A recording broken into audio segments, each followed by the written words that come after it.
What if a billionaire didn't just build wealth but built legacy? I was born where the cracks in the pavement outnumbered the stars you could see at night. My name is Malik Everhart, and if I close my eyes, I can still hear the hiss of the bus pulling up to Jefferson Avenue, smell the metal and sweat of my father's hands as he tuned his battered upright piano. East Granger didn't promise you dreams. It handed you bills and broken bones and told you to smile anyway. My mother, Serafina, worked nights at Granger Memorial, scrubbing, lifting, changing linens for patients who never looked at her face, only her badge. She wore silence like a second skin. My father, Clarence, played jazz in hollow lounges where men whispered over whiskey and the women leaned on sadness like it owed them something. His music was soft, but his eyes were tired, always tired. He used to say, "They don't want your brilliance, Malik.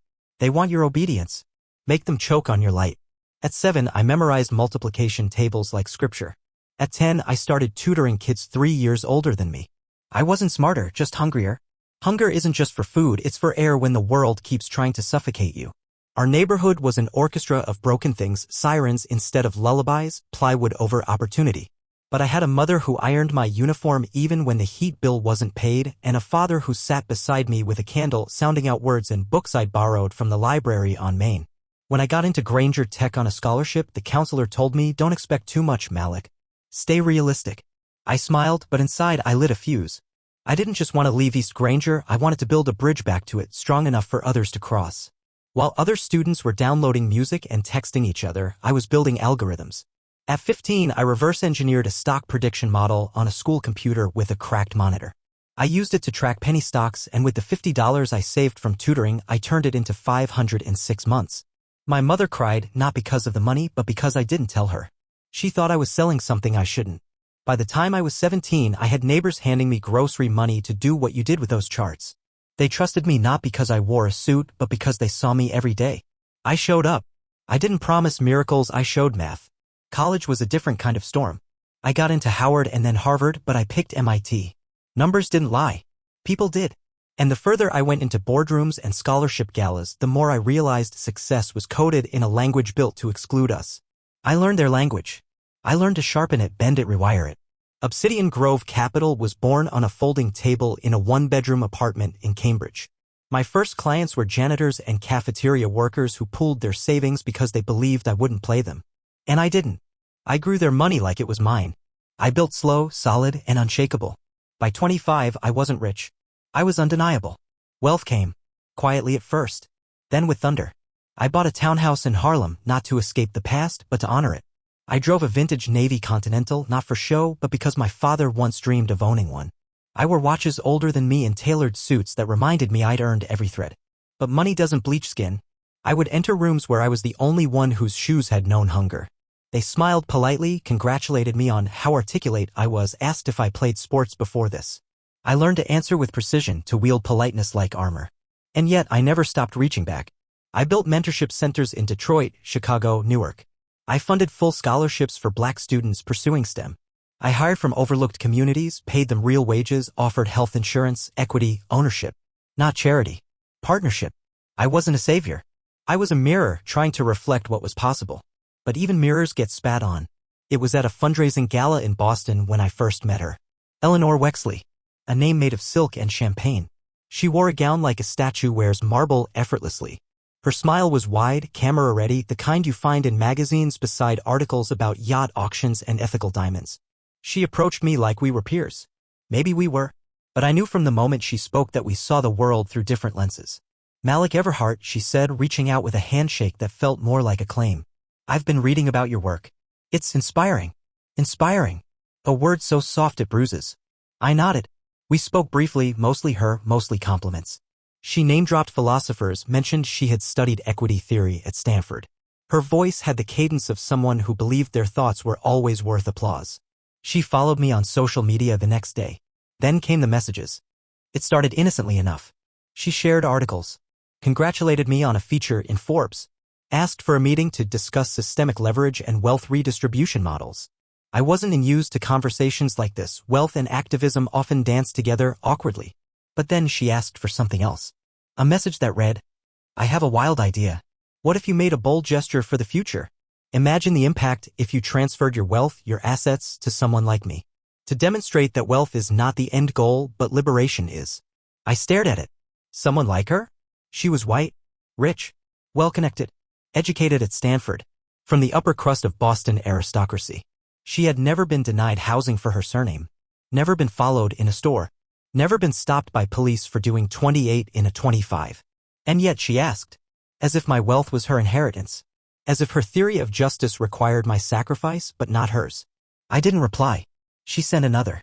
You talk about equity, but hoarding resources doesn't build bridges. Let me show the world what it looks like when power is given, not earned. Trust me, it would be revolutionary. Revolutionary. It felt like mockery. It wasn't equity she wanted. It was ownership. She didn't see me. She saw a symbol, a concept, a convenient headline. I left her message unread. That was my mistake. Because people like Eleanor don't forgive silence. They weaponize it. Eleanor Wexley grew up in a home where apologies were written in floral arrangements and power never had to explain itself. Her father, Samuel Wexley, was a legacy at Yale and a legend on Wall Street, the type of man who believed in rugged individualism while his portfolio thrived off generational capital. Her mother, Adeline, was the ghost of a debutante who hosted fundraisers for endangered butterflies but never learned the names of the maids who served the wine. They lived in a mansion that was often too quiet, the silence softened only by the sound of gardeners clipping roses and glassware being set for parties that looked like magazine covers. Eleanor was their only child, a daughter raised on honeyed praise and the subtle expectation that the world would make room for her. And it often did. She attended the best schools, studied abroad in Italy, wrote essays that glowed with cleverness. At Stanford, she majored in philosophy with a concentration in ethics, an ironic choice considering she never had to wrestle with the weight of consequence. Professors adored her. She spoke with conviction, her words embroidered with references to justice, truth, and progress. But activism for Eleanor was not a calling. It was a costume. She marched at protests once, wearing designer sneakers and holding a placard she'd had her assistant paint. She tweeted articles with captions like, "We must do better." She posed with children in underserved communities, her smile wide, eyes gazing softly into the lens like a benevolent guardian. To many, she was progressive, forward-thinking, a voice for the voiceless. But beneath the hashtags and the polished speeches was something more ancient, entitlement. She believed in equity as long as she didn't have to bleed for it. She believed in reparations as long as she could supervise. She believed in humility but had never once been humiliated. And when she met me, she saw something she couldn't name. Not admiration. Not jealousy. Discomfort. Because I had everything she was taught to expect would be given to her kind. And I hadn't needed her world to get it. In the months after our meeting, she tried often to engage. Shared philosophical musings. Quoted Baldwin and bell hooks out of context. She invited me to speak on panels about ethical wealth, sent articles with lines highlighted. I never gave her more than polite acknowledgement. I sensed it early, her need to orbit, to attach herself to stories that glowed without her, to insert herself into narratives where she didn't belong. She wasn't used to being told no. Then came the messages. Her request wasn't just tone-deaf, it was obscene in its entitlement. She framed it as a radical act. A performative rupture of capitalism, she said. A reckoning.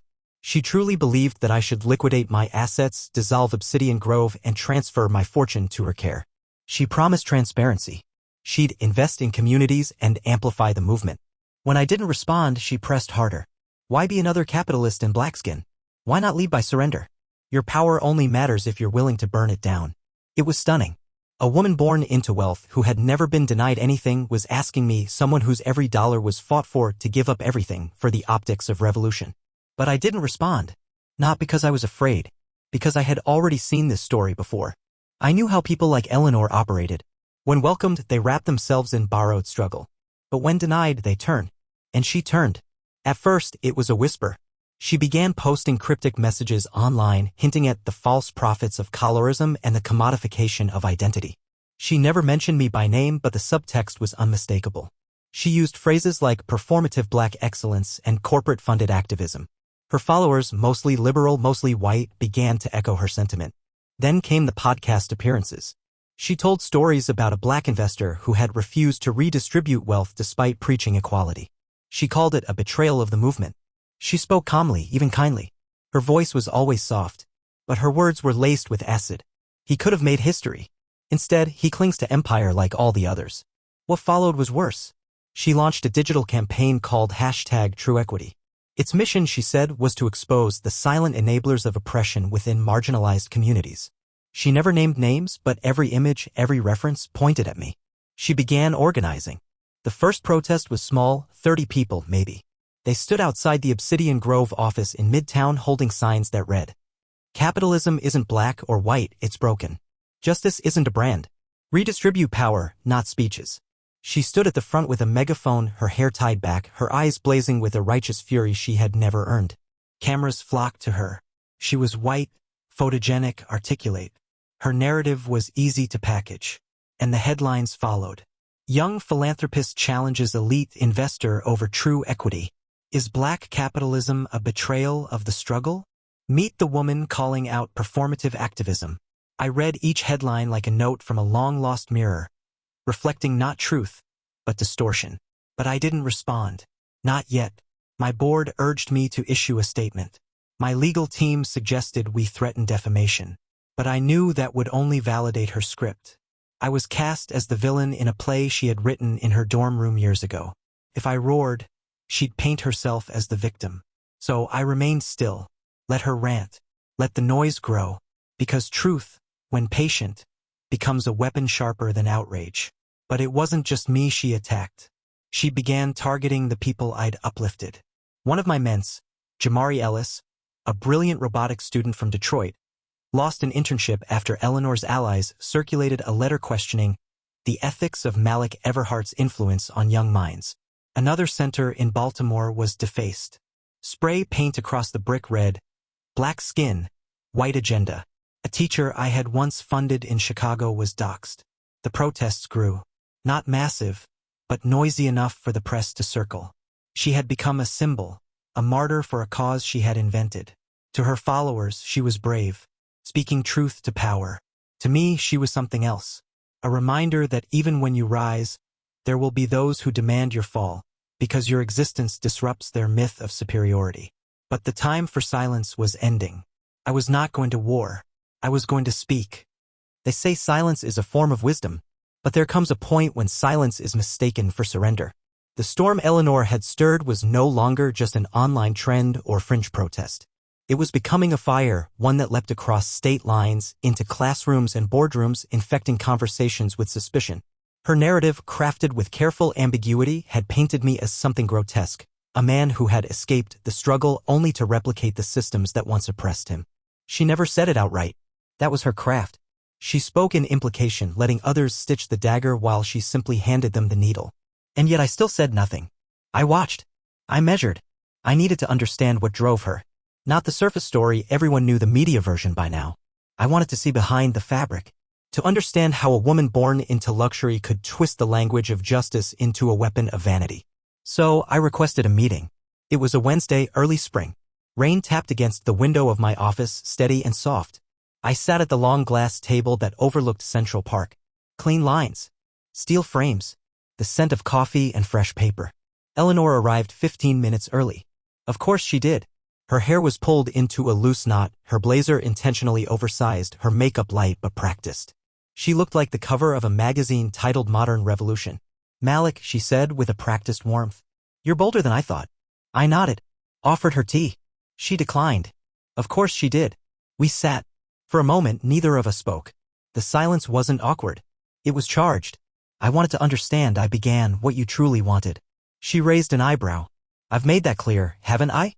"Not to me. Not without the costume." She tilted her head. "Costume? You quote Audre Lorde like scripture. March in $700 boots.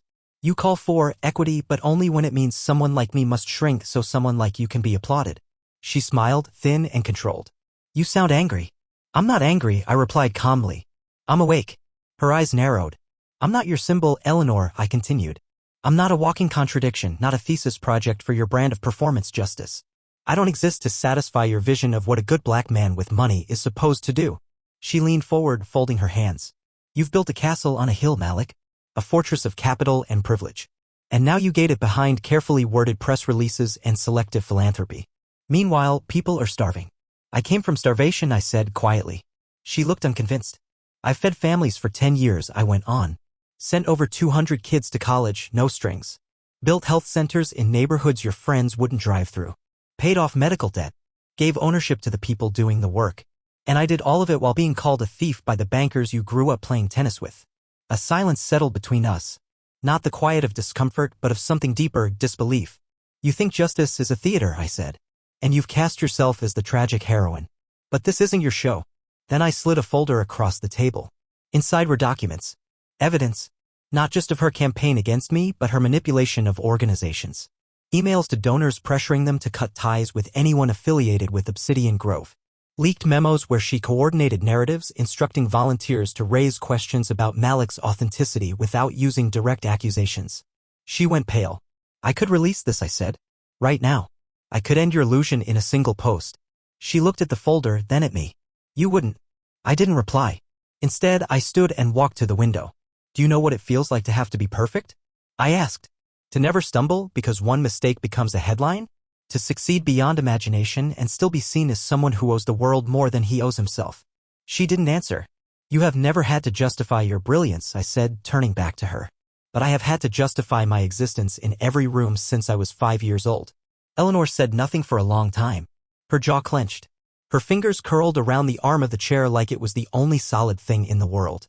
I asked you to give up your money, she finally said, because I wanted to see if you actually believed what you say. You didn't ask, I replied. You demanded. You wanted a sacrifice so you could be seen as the one who made it happen. Your ego needed my surrender. She stood. And I saw it just for a moment. The mask slipping. A flicker of contempt. Not righteous indignation. Not moral clarity. Just contempt. You're just another gatekeeper, she said coldly. Wearing new colors. And then she left. No tears. No apologies. No reckoning. Just the quiet sound of heels on marble and a door that closed without echo. After she left, I made a decision. Not revenge. Not retaliation. But a statement. The next day, I held a press conference, not from a luxury suite, but from the first community center I ever funded back in East Granger. The building was modest. The crowd was small. But the cameras came.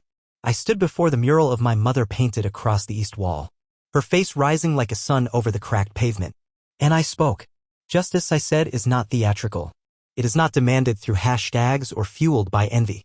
It is built in silence, in discipline, in the lives we uplift quietly. I didn't name Eleanor. I didn't need to.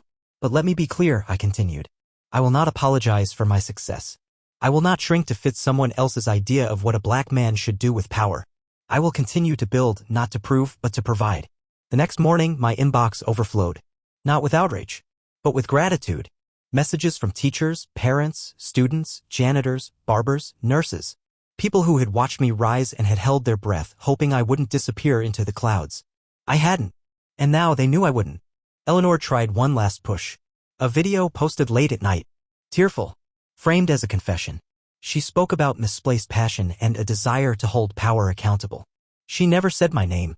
But she tried, in her way, to rewrite the ending. It didn't work. Because by then, people had already decided who to believe. And truth finally had spoken. The aftermath wasn't thunder. It was fog. A slow dissolving of momentum. A muffling of voices. A drifting away of those who once called Eleanor the light in the dark. The crowds that had marched behind her cause now found other fires to stoke. Newer villains to chase. Fresher hashtags to carry like digital torches. The story had changed. She was no longer a voice for the voiceless. She was now a name that tasted uncomfortable in activist circles, spoken rarely, and always with qualifiers. She meant well, they'd say. But it got complicated. Complicated. The word people use when they don't want to admit someone they trusted was never the hero they imagined. For Eleanor Wexley, the fall wasn't instant. It wasn't a plunge. It was a quiet, humiliating unthreading. The donors stopped replying. The board at the think tank where she held a chair position asked for her resignation, out of respect for public trust. Her podcast sponsor pulled out, citing a misalignment of values. A few collaborators offered polite distance. Most ghosted her entirely. And her inbox, once overflowing with praise and invitations, was now a void. She tried to double down at first. Released a manifesto, 13 pages of curated rage, wrapped in academic jargon and half-buried accusations. But it landed like a flat stone on concrete. No ripple, no echo. People had moved on. She hadn't. I didn't relish her fall. There was no satisfaction in watching someone unravel, no matter how misguided they'd been. But I also didn't grieve for her, because she had not simply criticized me. She had tried to destroy the people I loved. Had painted Jamari, a 19-year-old robotics prodigy, as an accomplice to capitalist mimicry, had jeopardized funding for literacy centers and job placement programs, all in service of a story where she was the redeemer. And now, stripped of that illusion, Eleanor was facing what she feared most: obscurity. I heard about her sightings through murmurs. She had moved to a smaller apartment, traded her designer scarves for hoodies, and stopped speaking at events. She had begun attending support groups, not for public shame but for disillusioned activists, where pain was repackaged as potential. Some said she was writing a book. Others said she had vanished entirely. But I wasn't watching her anymore. I was building. Obsidian Grove shifted focus. We doubled our investments in local-led infrastructure. We quietly opened 5 new co-owned grocery stores in food deserts. We launched a tech incubator in Newark, focused entirely on BIPOC founders. No press, no ribbon cuttings, just work. People began to see something beyond the headlines. Longevity. Because that's what systems of equity need. Not spectacle but staying power. My name stopped trending. And that was exactly how I wanted it. One afternoon, nearly a year after Eleanor's protests had begun, I received a letter. It was handwritten. The envelope bore no return address. Inside, a single page. Ink slightly smudged, the handwriting controlled but shaky. Malik, there are moments where I cannot breathe, and it has nothing to do with the air. Something heavier. I think it might be truth. I built a movement around an illusion, and when it crumbled, I blamed you because it was easier than looking at myself. You didn't owe me anything. Not your money, not your silence, not your grace, but you gave me all 3, and I spat on them. I'm sorry. I don't expect forgiveness. I don't even know what I expect. Maybe just to be heard one more time, without applause, without cameras. I hope you're still building. I hope the world sees you without the noise now. I read it twice, folded it neatly, placed it in a drawer. I didn't write back, but for the first time I believed her. Not because she deserved redemption, but because remorse without an audience is the closest thing to truth most people ever find. Meanwhile, something else had begun to take shape. At our Newark incubator, a team of young black engineers, led by Jamari, had developed an AI-powered irrigation tool for urban farming. It was groundbreaking, cheap, scalable. It could revolutionize food security in underserved neighborhoods. We launched a pilot, and within 6 months, the tool had increased yield in 7 community gardens by 37%. CNN called. Forbes wanted a feature. I said no to both. Instead, I had Jamari lead a webinar for students across the country, sharing the design, the code, and how to replicate it without patents or paywalls. He wore a hoodie and smiled the whole time. No spotlight, no corporate logo behind him. Just knowledge, passed like a flame from one hand to the next. Later that year, I was invited to speak at a university, the same one Eleanor had once attended. They wanted me to deliver a lecture on wealth, race, and moral responsibility. I almost declined, but something in me wanted to stand in that space, not for vindication but for completion. So I went. The auditorium was full, not with journalists, not with activists, just students. Curious, tired-eyed, note-taking students. I didn't speak like a CEO. I told them about my father's cracked hands, my mother's quiet strength, the days when I sold books from a milk crate and dreamed of marble floors, not for the luxury, but for the safety. And then I said this: power doesn't change who you are. It reveals who is watching you climb, and why. Sometimes people don't want your power to serve others. They want it surrendered to them, to make their discomfort disappear. But we are not obligated to ease the guilt of those who watched us bleed, then flinched when we healed. The room went still. I saw one girl crying, a boy nodding furiously, a professor standing at the back, hand over mouth. When I left the stage, I didn't feel pride. I felt peace, because I hadn't proven anything. I had simply spoken. Back at home that night, I walked through the garden behind my house. The same house where I had once scrubbed floors with my mother. Now I walked those paths in silence. Not alone, but not crowded either. And I thought of Eleanor, of how far she had fallen, and how far I had come, not in distance but in depth. I had learned that survival is not enough. That excellence must not be performed, it must be protected. that rage can build movements, but only love can sustain them, and that dignity, once forged, does not bow, not to shame, not to envy, and not to the hollow screams of those who mistake proximity to struggle for ownership of it. The mirror doesn't lie. It reflects what's in front of it, nothing more, nothing less. But the person looking into it, that's where the real distortion begins. For most of my life, I avoided mirrors. Not because I was ashamed of what I saw, but because I didn't want to mistake the surface for the substance. The suits, the glass office, the crisp voice behind a podium, they were tools, not truths. But lately, I'd begun to pause in front of them. Not with vanity, with curiosity.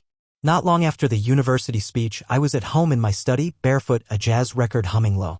The hour was past midnight, and I found myself standing before the tall mirror that leaned against the wall, one my mother had found at a thrift store decades ago when we couldn't afford anything that wasn't scratched or secondhand. I looked at myself. Not the way others saw me. Not the billionaire. Not the innovator. Not the man they tried to turn into a symbol. Just me. Malik Thorne. Son of Clara Thorne. A man who once sold bootleg DVDs on 126th Street and practiced investor pitches in a mirror cracked at the corner. What struck me most wasn't the suit or the watch or the presence. It was how tired my eyes looked. Not exhausted. Just full. Like someone who had carried generations without complaint. And finally understood the weight of it. It was around that time that I visited Eleanor. She hadn't asked me to. She hadn't even reached out again since the letter. But something in me said it was time. Not for reconciliation. For clarity. I found her living in a modest brownstone near the edge of the city. It was quiet. Ivy climbed the bricks like it was trying to shield the house from judgment. The lawn was unkempt. A single light on inside. I didn't call ahead. I knocked once. She opened the door after a long pause. No makeup. No costume. Just her. She stared at me like a ghost had appeared. I don't want anything, I said. I just want to talk. For a long moment, she didn't move. Then silently she stepped aside and let me in. The house smelled of books and tea. Piles of papers scattered on a worn coffee table. No screens. No slogans. Just a life trying to be lived in quiet. We sat across from each other. She tucked her legs beneath her. I stayed upright. For a while, we said nothing. Then she broke the silence. I don't know how to be anything else, she whispered. Her voice wasn't performative anymore. It cracked. It shook. It sounded like someone who had used the last of their breath trying to scream themselves into existence. All my life, she continued, I've been told I had the right words. That I could speak for those who couldn't. That I should. But somewhere along the way, I stopped seeing people. I only saw what they meant to my cause. Her eyes glistened. And when you didn't give me what I demanded, I didn't see your no as a boundary. I saw it as betrayal. I didn't interrupt. She stared down at her hands. It was never about justice, she said quietly. Not really. It was about control. About being important enough to change something. And when you wouldn't bow, I needed to make you the villain. Because if you weren't the problem, then maybe I was. The words hung in the air like dust in morning light. I'm not asking you to forgive me, she said, finally looking up. I just needed to say it out loud. To someone who knew the truth long before I did. I nodded slowly. Truth doesn't always need applause, I said. Sometimes it just needs a place to land. She smiled, faint, fragile. And for the first time, she looked human. Not a villain. Not a fallen savior. Just a woman. Flawed. Tired. Trying. I stood to leave. At the door, I turned. You asked me once why I wouldn't give you everything, I said. The answer's simple. She tilted her head, waiting. Because what I built wasn't mine to give away. It belongs to the people who fought beside me. The ones who stayed quiet. Who labored in the shadows. Who never asked to be saved, just needed someone to stop moving the finish line. She nodded. No protest. No retort. Just a quiet understanding. And with that I left. That night I stood in the garden again. The jasmine was in bloom. My mother would have loved that. I thought of everything, the letters, the protests, the boardrooms, the silence, the noise. And I realized something. Legacy is not what we leave behind. It's what continues in our absence. It's the literacy program that runs without your name on the wall. It's the kid in Newark who believes he can change the world because someone who looked like him already did. It's the voice you hand to others, not the one you hoard. A week later, I made a decision. I began the process of transitioning Obsidian Grove into a full cooperative. Every employee, every builder, every person on the ground, stakeholders, owners. It took 6 months. Legal work, back and forth, education, restructuring. But by the end of it, we had become what I always imagined we could be. Free, not just from the need to prove our worth, but from the myth that one man at the top defines success. I never saw Eleanor again after that day. but I heard she began teaching small classes. No lectures. Just open conversations. Someone sent me a clip once from a talk she gave at a local library. In it, she said, "There's a difference between raising your voice and raising your understanding. I used to think speaking louder made me right. Now I think listening deeper makes me human."